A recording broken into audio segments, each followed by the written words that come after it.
Okay, so, well, we all know we've got this now 9 years after 9/11, and we're no closer to really understanding the tragic events of that day. And I think that's the really important point that I want to make, and I think which Ian has made really clear, and I think we can all stand on that platform and agree on that with anybody, that we actually don't really know what happened on 9/11, axiomatically. And that's not what we're supposed to believe. We're supposed to believe that the 9/11 Commission, appointed by the Bush administration, produced the definitive report on what happened. But it's absolutely clear that the 9/11 Commission report is totally unreliable. And I'm going to go through some of the issues. One of the interesting things was that it was rejected outright by many of the 9/11 families. And in June 2005, I was at the congressional briefing organised by Cynthia Mckinney when she was in Congress. And the briefing assessed the merits of the 9/11 Commission's investigation, and it was opened by the 9/11 widow, Laurie Van Auken, whose husband died in the WTC, and she was a co-chair of the Family Steering Committee for the 9/11 Commission. And in her statement at the briefing, I mean, she pretty much actually summarized all of the major issues that have been raised. And she basically said, look, we hoped that our thousands of unanswered questions would be addressed. But incredibly, we found that the Commission's definitive final report has actually yielded more questions than answers. And she went on to catalogue some of the glaring omissions and inconsistencies in the report.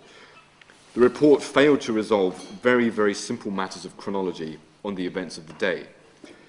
According to Van Auken, she said it didn't address any of the specific warnings received by the intelligence community that Ian's mentioned about these plans to use hijacked civilian aircraft against key buildings in the United States. And she says, why were we so ill-prepared?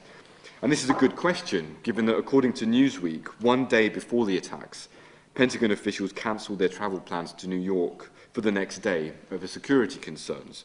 Very odd. Why wasn't this investigated as to what precisely they knew? What were the security concerns they had? Why did they take measures to protect themselves, but nobody else? It's very strange. The report ignored the fact that key individuals in the FBI, Ian was mentioning, who were responsible for blocking intelligence on the alleged 9/11 hijackers. And they were promoted after 9/11 rather than scrutinized.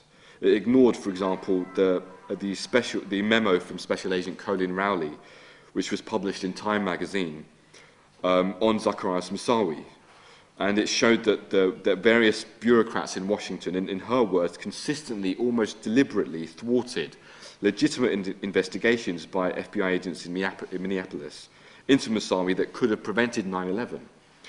The report overlooked statements by David Shippers, who was the former US House Investigative Counsel who impeached Bill Clinton. And he said that in May 2001, several FBI agents complained that their investigations into an imminent terrorist attack on the financial district of Lower Manhattan, these investigations had been shut down by bureaucrats in Washington. The report didn't investigate